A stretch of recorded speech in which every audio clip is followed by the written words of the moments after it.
The neighborhood of Willow Creek was supposed to be peaceful, the kind of suburb where the lawns were perfectly trimmed, the sidewalks were lined with identical trees, and the houses all looked like they came from the same cookie-cutter catalog.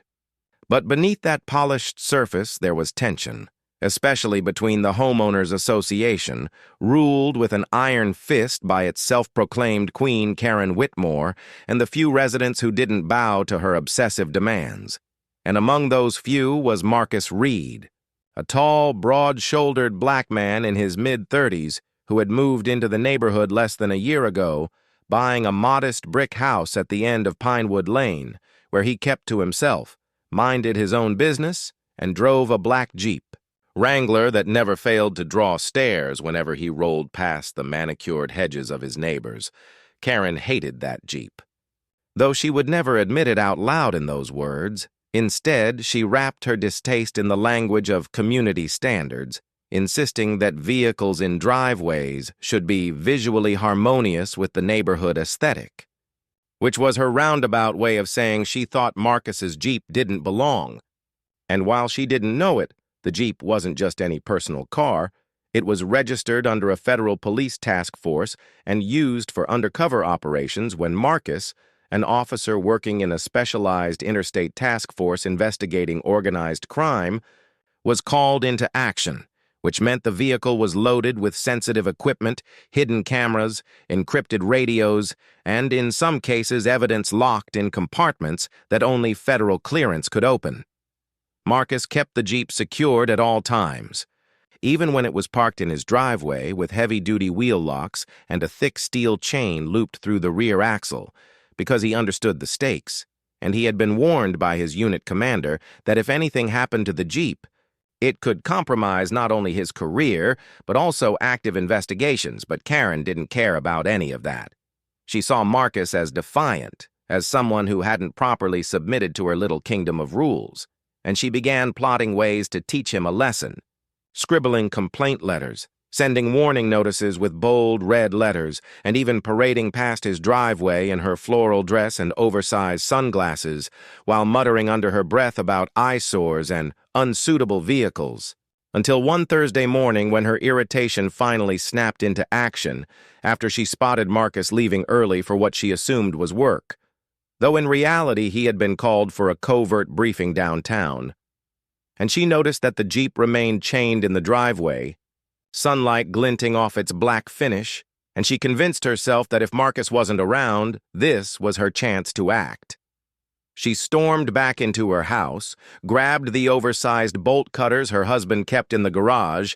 and strutted back, across the cul-de-sac with righteous fury boiling in her chest, muttering about how she was saving the neighborhood, while two of her gossip-fueled friends, Linda and Cheryl, watched from the porch next door, sipping coffee and egging her on with cheers of, "Do it, Karen, he thinks he's above the rules."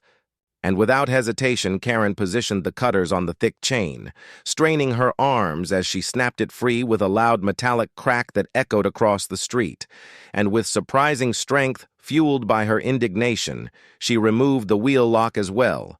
yanking it off with a grunt before tossing it aside as though it were garbage, then pulled open the Jeep's door, because Marcus had set the alarm to remain silent rather than blaring, to avoid drawing unnecessary attention to his undercover vehicle. And she slipped inside, gripping the wheel with triumphant satisfaction as she hissed, "Finally, this monstrosity will be towed and gone for good," unaware that the second she turned the ignition, an encrypted security alert was transmitted directly to Marcus's phone and to the task force's control center, flagging the vehicle as being accessed without authorization. And as Karen struggled to put the Jeep into reverse, fumbling with the unfamiliar gears, the black screen on the dashboard lit up with a stern federal message in bold white letters: "Unauthorized access detected. Alerting authorities," which made her heart skip for a moment, but she quickly dismissed it, thinking it was some aftermarket anti-theft gimmick. And just as she managed to back the Jeep halfway down the driveway, her victory was interrupted by the sudden arrival of two unmarked black SUVs that screeched to a halt at the curb. Doors flying open as plainclothes officers with tactical vests rushed out, weapons drawn but lowered at their sides as they surrounded the Jeep, shouting commands for the driver to step out immediately, and Karen, frozen in shock, dropped her hands from the wheel, her lips trembling as Linda and Cheryl gasped from the porch, whispering frantically about what was happening, while across town Marcus's phone buzzed with the alert, and when he glanced down during his briefing, his eyes narrowed as he realized someone had just tampered with his Jeep, prompting him to excuse himself immediately and race back toward Willow Creek with sirens in his unmarked car, adrenaline pounding in his veins as he imagined what could have gone wrong. And by the time he returned, Karen was standing in the middle of the cul-de-sac with her arms crossed, trying to spin the narrative that she had only been enforcing HOA rules, while the task force officers were interrogating her with sharp, clipped questions about why she had cut through federal-grade locks and tried to steal a registered law enforcement vehicle. And though she kept insisting that it was just a Jeep, Marcus's arrival shut down her excuses instantly, because he stepped out of his car with his badge in hand, his expression stone-cold as he locked eyes with Karen and said in a voice loud enough for the entire block to hear, "That's not just a Jeep, and you just interfered with an active federal task force vehicle." A declaration that sent whispers and gasps rippling across the neighbors who had gathered at the edges of their driveways to watch. And Karen's smug expression faltered, her face paling as Marcus's words cut through her arrogance. But what she didn't know then was that this was only the beginning of a storm that would expose just how far her reckless behavior would take her, because tampering with that Jeep had set off a chain of consequences involving federal law, neighborhood politics, and secrets that even Marcus hadn't expected to unravel in Willow Creek. The cul-de-sac of Willow Creek had never been so alive with whispers, the polished perfection of white fences and neatly trimmed lawns now buzzing with the kind of gossip that only fueled Karen Whitmore's empire of pettiness. But this time, the queen of the HOA was not basking in the admiration of her subjects. She was standing in the middle of the asphalt, pale-faced,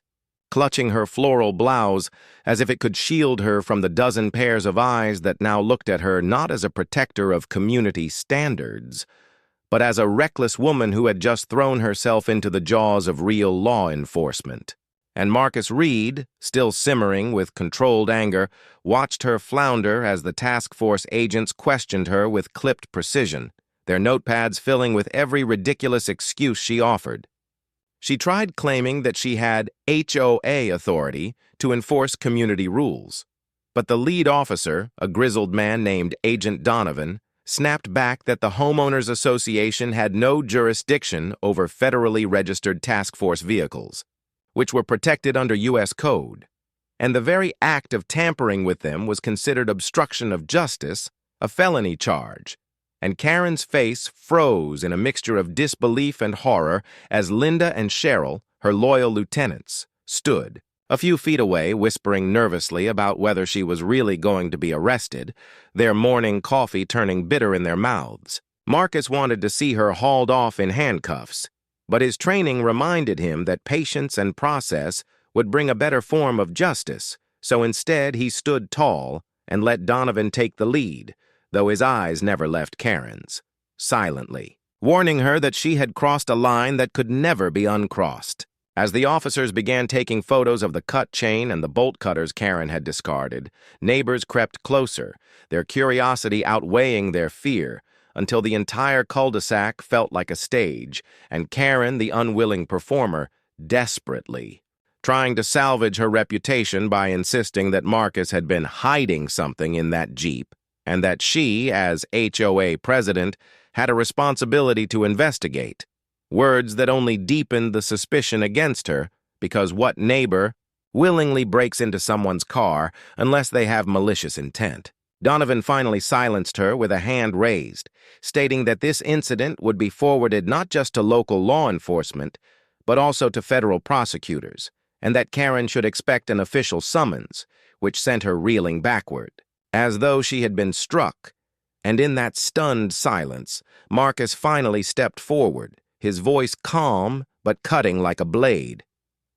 "You don't get to use your title to trample over people's rights, Karen. Not mine, not anyone's, and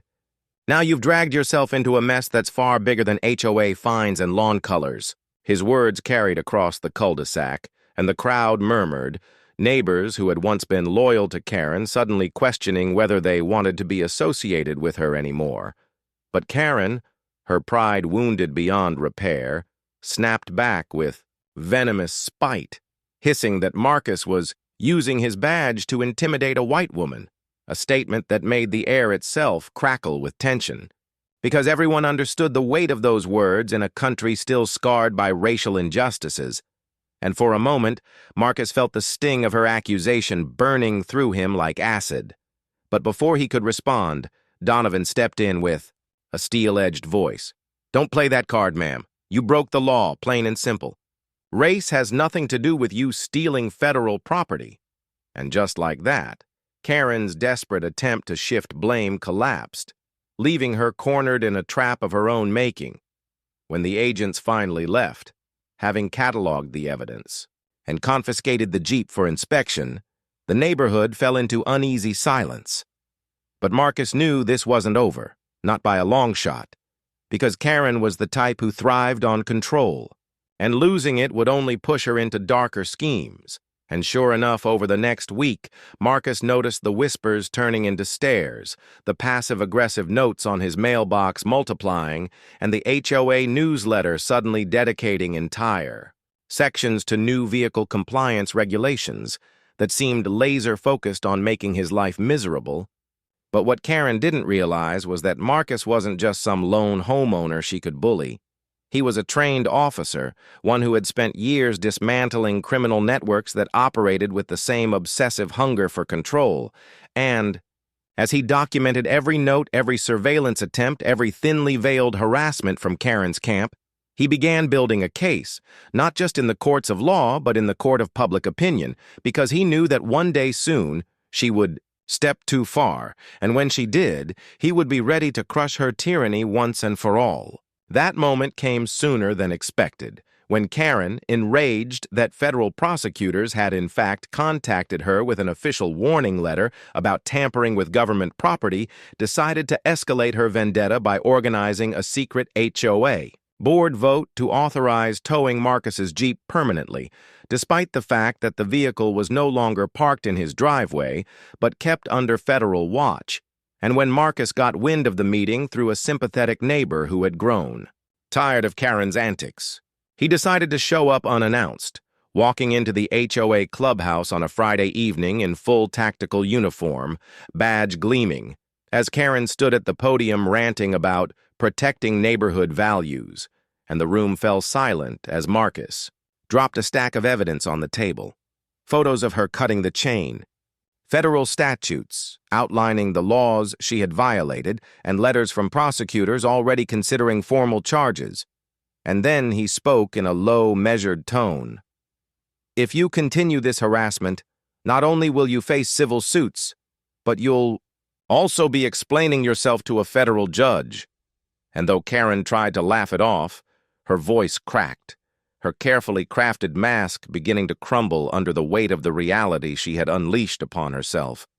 Because what began as an attempt to control one man's driveway had now spiraled into a battle she could not possibly win. Yet her pride refused to surrender. And as Marcus left the room, the board members whispering among themselves in stunned unease, Karen clenched her fists and vowed silently that if the law wouldn't put Marcus in his place, she would find another way, even if it meant breaking every rule she had once claimed to uphold, setting the stage for a war in Willow Creek that would drag every resident into its firestorm. The battle lines in Willow Creek had been drawn, though no one would have expected that the war between a stubborn HOA president and a federal task force officer would become the defining drama of the neighborhood. Yet by the time the third week rolled around after Karen Whitmore's ill-fated bolt-cutter stunt, everyone from the mailman to the kids riding bicycles along Pinewood Lane knew that things had gone beyond lawn violations and parking rules. This was personal, A clash between Karen's insatiable thirst for dominance and Marcus Reed's unshakable resolve to protect both his rights and his duty as a federal officer, and though Marcus had tried to let the law take its course, knowing prosecutors were already circling Karen with obstruction charges, he underestimated just how desperate she had become. Stripped of her untouchable image, whispered about by her once loyal followers, and quietly pressured by the board members who feared being dragged into her mess, Karen had spiraled into obsession, spending late nights at her kitchen table with HOA bylaw binders spread around her like war plans, muttering to herself about how Marcus was the real threat and how the neighborhood's safety depended on removing him.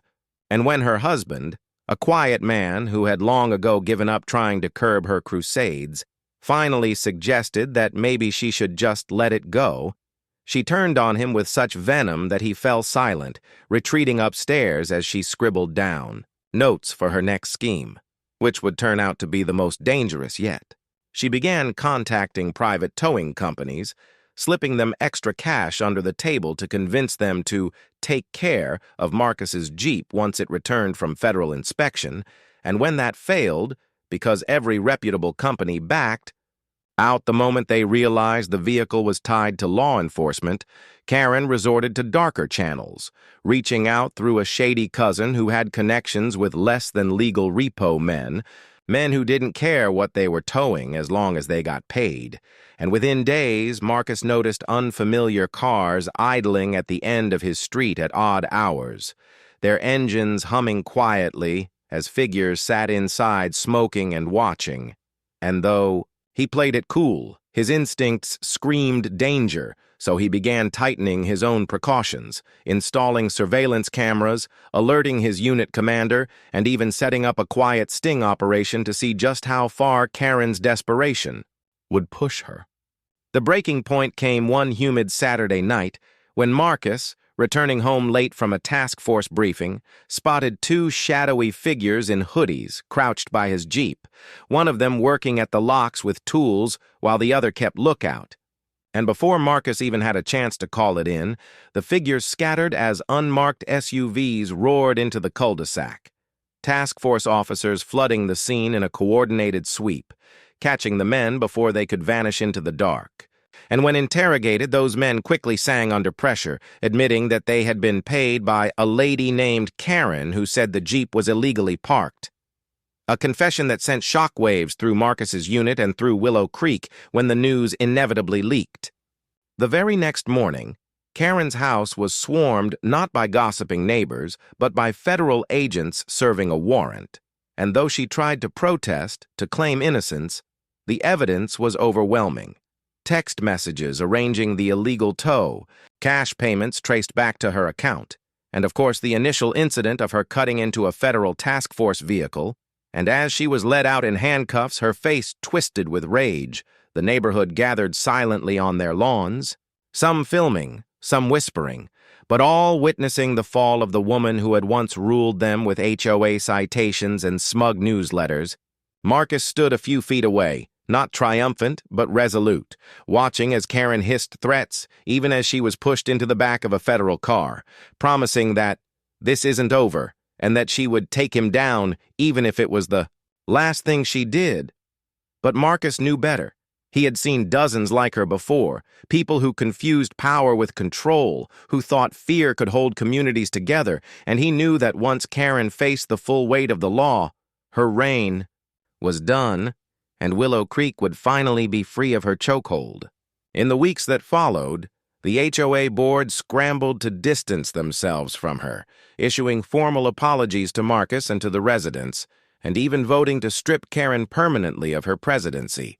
though the federal case against her meant that her return was impossible anyway, and for the first time in years, neighbors began living without the constant fear of Karen's clipboard inspections or late-night notes. Lawns grew a little freer, driveways held a little more character, and conversations no longer dripped with paranoia. As for Marcus, he became an unexpected hero in the neighborhood. Though he never sought the spotlight, continuing his undercover work with the task force while quietly enjoying the peace of knowing that his home was no longer a battlefield. But one evening, as he sat on his porch sipping coffee and watching the sunset, his phone buzzed with a call from Agent Donovan, who told him that Karen had struck a plea deal, reduced charges in exchange for naming her cousin's criminal connections,